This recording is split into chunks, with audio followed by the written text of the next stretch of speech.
I'll never forget my first supernatural experience. I was about 12 years old in a small town in France. So I'm watching this music show on TV, and one of my favorite singers, Whitney Houston, is performing. And then I hear a strange and clear voice inside my mind telling me that one day I'll be in New York just like her, and I'll be a singer. You think you shine brighter than the star above. The shadow on your smile says you're faking the love. It never feels right, but now I'm really sure, girl, you hate on me. Let it go. It's time to rise. Yes, it's time to rise.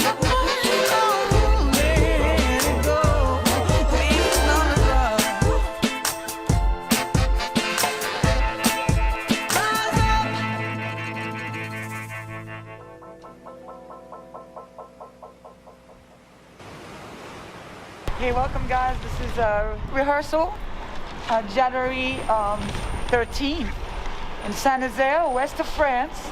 We're on the harbor. This is the submarine base. I grew up here, and 20 years later, I'm back here playing music again. It's awesome. This is the beat. So let's do this. Come on. I was born in an international family. My dad comes from Tunisia and Algeria, and my mom is French with distant gypsy roots. I really love being French Tunisian, but at times it was hard to fit in. Sometimes I wished I had a different name, because most people couldn't pronounce Dajla properly, and it saddened me. I guess it made me work twice as hard for recognition. I really wanted to travel the world like my dad. He had left Tunisia when he was 17, and he traveled 32 countries before meeting my mom. I was a tomboy, I was fearless, and I wanted adventure.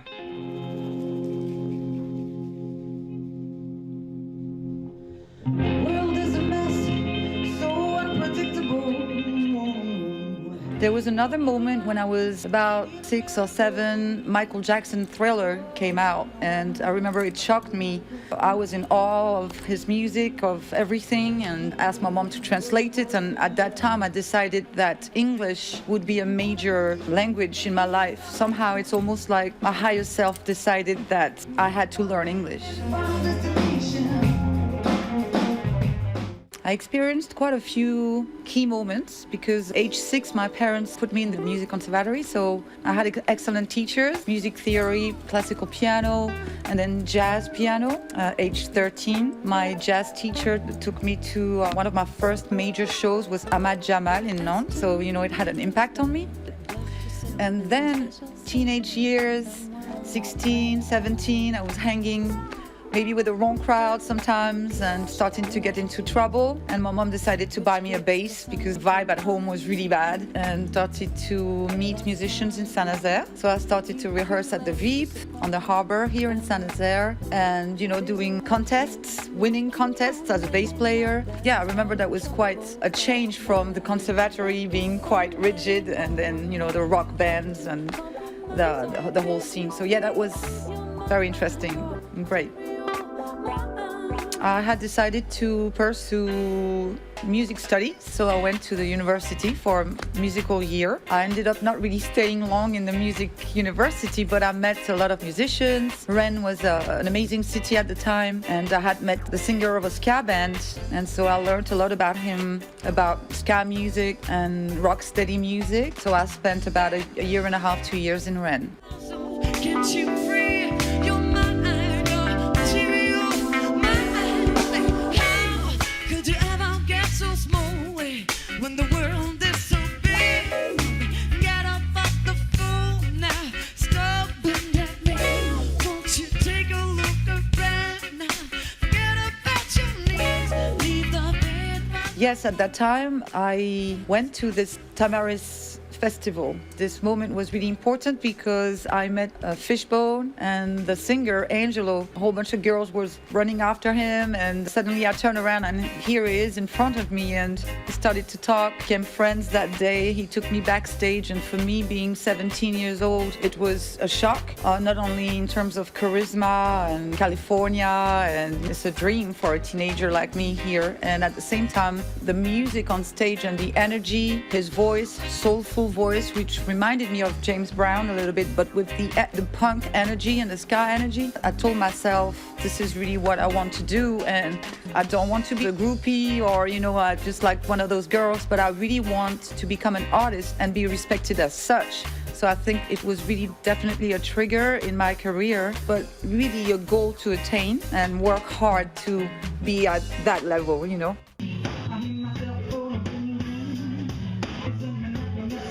I needed a change of life. I decided to move to London, and I went there not really knowing what was happening or where I would go. It was, the adventure. I landed in London. I found a little bedsit in Portobello, Ladbroke Grove, which is Jamaican reggae area. I went to Carnaby Street and I found a job there in the ska shop, selling rocksteady and ska clothing. Ben Sherman, Fred Perry, and all those things. And the shop assistant, Mick Whitnall, was also the singer of a quite famous rocksteady band, 100 Men. And he right away, we became friends, and he was like, hey, we need a keyboard player, do you want to join us? So I said, yeah. And this was the beginning of my career as a musician in London in the 90s. It was amazing, very good. We would get paid, and then the same day we'd go to the Red Lion pub and drink with the friends and musicians. And yes, it was really fabulous. After a while, I just did not recognize myself in the lyrical content of what the singers were singing about, and I decided to move back to France to write my own. I had things to say, and I noticed that I was better at expressing myself in music rather than in everyday life. After a few months, I moved to Nantes and I met the incredible musician and producer Benjamin Bouton, who was one of the first musicians and producers to bring the acoustic hip-hop scene in France. So you could refer to the Roots in Philadelphia. You think you shine brighter than the stars above. The shadow on your smile says you're faking the love. It never feels right, but now I'm really sure. Girl, you hate on me. Remember nothing, girl with an attitude. Chica, look out, chica, you so very rude. Treat me bad, treat me like a fool. Go away now and never come back. Go away now. So meeting Benji was a key moment. He was looking for somebody. I was singing and writing in English. He had productions, beats, and started working together, and everything went so fast. We came with an album. Somebody sent it to Jean-Louis Brossard from the Musicale Festival. Dajla, c'est une jeune chanteuse soul, un peu rhythm and blues. Je l'avais vue la première fois sur scène. Elle était bassiste et chanteuse d'un groupe qui s'appelle Nouvelle. J'avais trouvé sa voix fort intéressante. Et là, donc, j'ai reçu une maquette avec quelques titres. Et je trouvais qu'elle chantait particulièrement bien en anglais et vraiment qu'elle avait un univers. Donc, on la retrouvera donc le 9 décembre au Transmusicale. And Jean-Louis loved it, and he just told us, hey, I want you guys for the Transmusicale. So literally within 2 months, we had to get a band together and get ready. Everything went so fast. Wax Taylor, who was one of the artists at the time, gave us a deal in his record company. And in that year, 2006, was an explosion of things. So it was Printemps de Bourges, Élysée Montmartre in Paris, huge venues, the 1 o'clock news, the TV anchor saying my name, Claire Chazal at the time. It was just very fast. So we traveled around the world, we did some tours, magazines, everything went very, very fast. To you and me, rise up. So Soul Poetry was our first album and definitely kickstarted my career. After that, after this series of tour, we started writing a new album, but we didn't really think it consciously. We went along with life. And we had met a choreographer who took us to Gabon, Central Africa. And I had always wanted to go there, although I'm from North Africa, I'm Tunisian, but I had never been to Central Africa. And now we traveled to Gabon. We were asked to write the music of his dance show. When we got to Gabon, it was a shock meeting the Pygmy culture and their ancestral traditions with ancient instruments. We're in the trance of their ceremonies. We discovered I would hear jungle music, I could hear techno music, I could hear soul and jazz, and it was definitely a revelation. So from this experience came the EP, The Motherland, and then the second album, The Meaning meaning of life. These albums were received very well by the press, by music magazines, Groove magazine, you know, all the music magazine at the time. But I think the industry were expecting something in the line of my first single, Remember Me. And, you know, we went against that thing, but we followed, you know, our creation and our art. So I decided to go back to London, and also because the music industry was changing, going into digital. We were producers, Benji and I, of our music, and we realized perhaps as producers it would be a better idea to find finance in order to produce something bigger and then get a producer to open more doors. I moved to London first, and then Benji followed me. And then I moved to London in order to find partners, see what was going to happen. Are you ready? Dajla, D-A-J-L-A. Bill Scott Heron said, the revolution will not be televised. And he was right, because the revolution is taking place inside of you.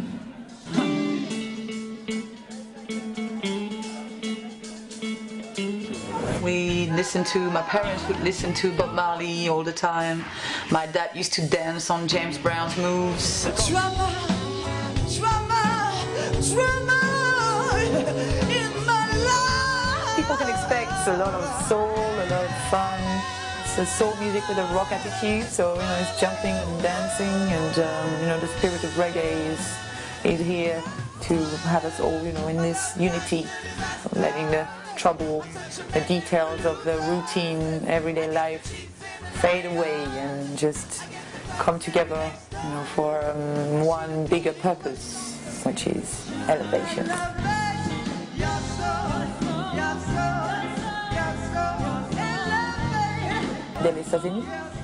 Who's a major inspiration as well, because he comes from the Fela family, and, you know, I'm a big fan of Afrobeat. It's part of my life. And for me, like I said before, the one about your man, that's the one that gets me. My man, yeah. Yeah, my man. That's something I cannot get from no one else. She has a great understanding of like jazz, funk, soul. One of the lowest points in my life was when my friend Giles was killed. His activism for a peaceful France got him some unwanted attention from some radical groups. Because I had no spiritual grounding at the time, it confused me. But in the following years, music is really what kept me grounded while looking for answers on the meaning of life. I later realized that this departure triggered a chain of events in my life by pushing me out of my comfort zone, having to make a living in a foreign country, and acquire the skills and experience needed to become a songwriter. And the strangest thing is that nearly 20 years later, the former members of my friend's band invited me for a tribute concert. At the event, I found this beautiful picture vinyl record showing Bad Girl playing bass on stage with the Batman characters. What I didn't know then, that 1 year later, I would meet the producer of my new album, and that his name was Commissioner Gordon from Batman. And the funniest thing was that at the time, my nickname was Dajla the White Tiger, after the Marvel character. I tell you, life is stranger than fiction.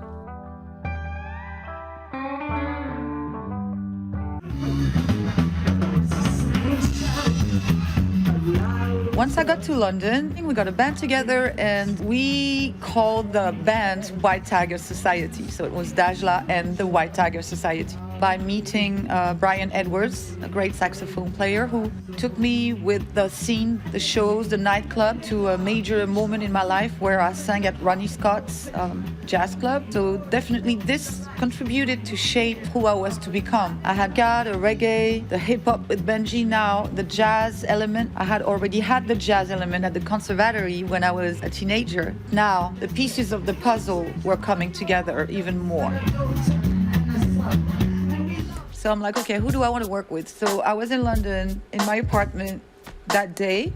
I pick up Lauryn Hill's album, Miseducation, turn around, I see Gordon Williams' name. I go on Google, I find his Facebook page, and he's holding the Grammy Awards, and, you know, he's smiling and he looks so cool. I'm like, I want to work with him. So I write him an email and then he gets back to me. And he's like, I'm coming to London next week, let's meet. So I'm like, oh my God, what's happening? Oh, what am I gonna do? So I'm terrified, I'm scared. And here he comes. We're supposed to meet, but something happens. I forget all my hard drives, blah, blah, blah, So we can't meet, but we still communicated online on Skype, and I sent him some music, he liked it, and a relationship formed like that. Then very quickly he tells me that the money guys that I had found were not the right people for the project. So suddenly I see the dream shattering, and I go, oh, no. But then he turns around and he tells me, look, I believe in you, I think we can do something, even if there is no money. Come on, let's do it anyway. It's going to take longer, but why don't you guys come to New York and let's start. So here was the beginning of the New York adventure. So man, how you feel about the song, man? The song was crazy. It was a moment. I'm glad I was able to capture that moment. You don't always get them on tape. First of all, moving to New York was a huge gap for me because I had to restart my life yet again. London, France, London. So now this time, moving to New York, selling everything I had, saving money. My support system, my friends in London helped me saving money. So, I was blessed to have that. It's crazy. It's, the dream of New York as a French girl can live. We are raised in France with the American dream, the 90s, the heroes of the music that we listen to, and suddenly find myself with Gordon Williams, and I meet those amazing people from, the music scene that I had admired all my life, and suddenly you can touch them, you can talk to them, you can bump into them, the Wu-Tang or, 50 Cent or the Marley family will. So you have this contrast between you're in Manhattan in one of the most prestigious studios with a 7 Grammy Awards producer. You have to say that Gordon Williams, Alicia Keys, Lauryn Hill, Damian Marley, he's that guy. And then sometimes you just get scared. You're like, am I worth it? You have doubts, you have fears. And at the same time, the magic and the same time, the roughness of life. Because you don't have a choice. You have to wake up early and work to succeed. Not only that, but the competition is fierce. You have hundreds of girls, singers, musicians, producers, talented people. You know what a white tiger is?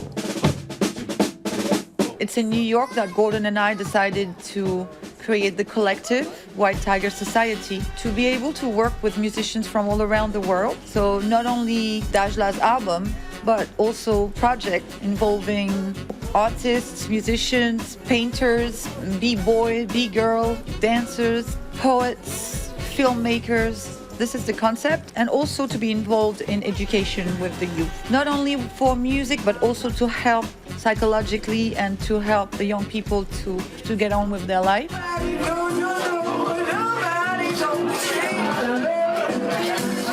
New York was just an incredible experience. Nothing compares to it. It is scary and wonderful at the same time. When you live in New York and you work there, you get the feeling that anything could happen anywhere at any time. The most incredible encounters and life stories. It's like you're not watching a movie anymore. You're in the movie of your life. Yes, we are the White Tiger Society. I'm Dajla.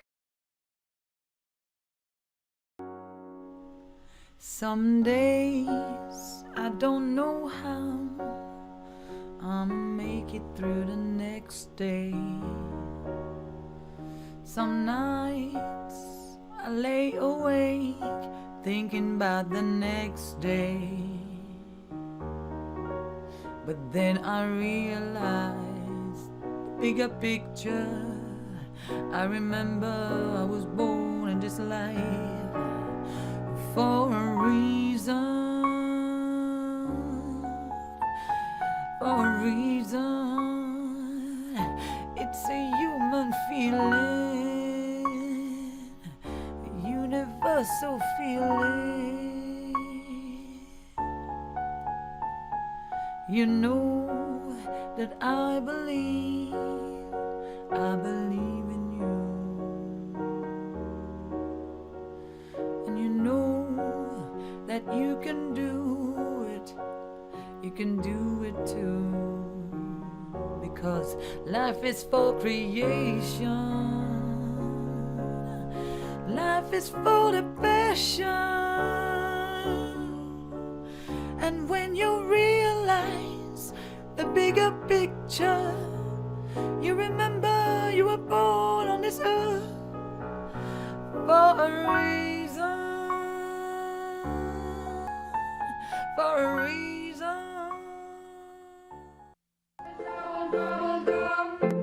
There is also projects with the youth, develop workshops, master classes, and share our knowledge and our experience to inspire and to help people, keep believing in their dream despite the crisis that we're going through right now. And even though there are challenges in life, I want to show people that although my life has been made of a lot of challenges, the dream and the vision and the hard work keeps you going. And then you realize that, things happen. And there is an Arabic proverb that I like that says that God opens the doors for you, but you have to push them.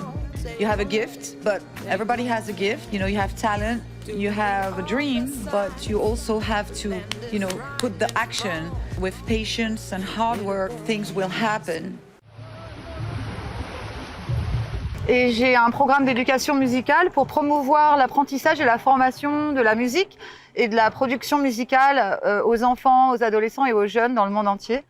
Et aujourd'hui, c'est vraiment très spécial pour moi parce que je suis au Sénégal, à Saly-Mbourg, et je travaille avec une équipe depuis 1 an qui s'appelle le Studio 108, et tous les 3, on part demain enregistrer les enfants du pensionnat de Saint-Do dans le village de Niaganyao. On va écrire une chanson, on va l'enregistrer, on amène le studio là-bas et on va aussi leur amener 2 super guitares qui sont un cadeau des élèves du lycée Alcide d'Orbigny de la ville de Boye avec laquelle je travaille. Je pense que les enfants vont être vraiment super contents. Voilà, je vous invite à nous suivre, on part, alors venez avec nous. Le refrain, il y a la partie française et la partie anglaise. À la fin de la partie française, on va dire en Wolof. Donc on a français, Wolof, anglais. Bienvenue à Saint-Do, le pensionnat de Niaganyao.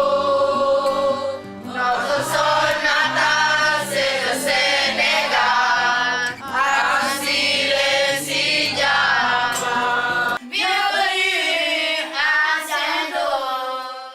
De la vie, on avance, un jour à la fois. The new songs are amazing, and I feel so blessed having worked with wonderful artists such as Gordon Williams, Stephen Marley, Aston Barrett from the Wailers, and I'm so grateful for all the wonderful souls that I met along the way.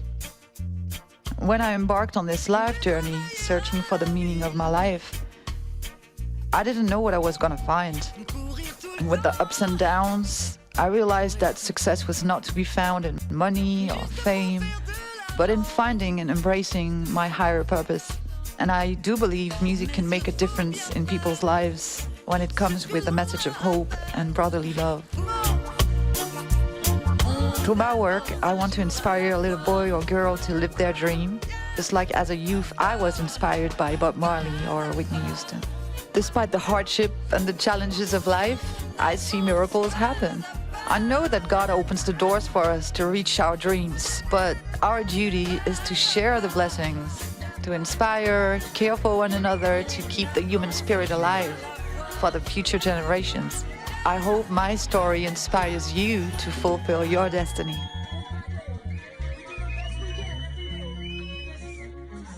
Mm-mm-mm-mm.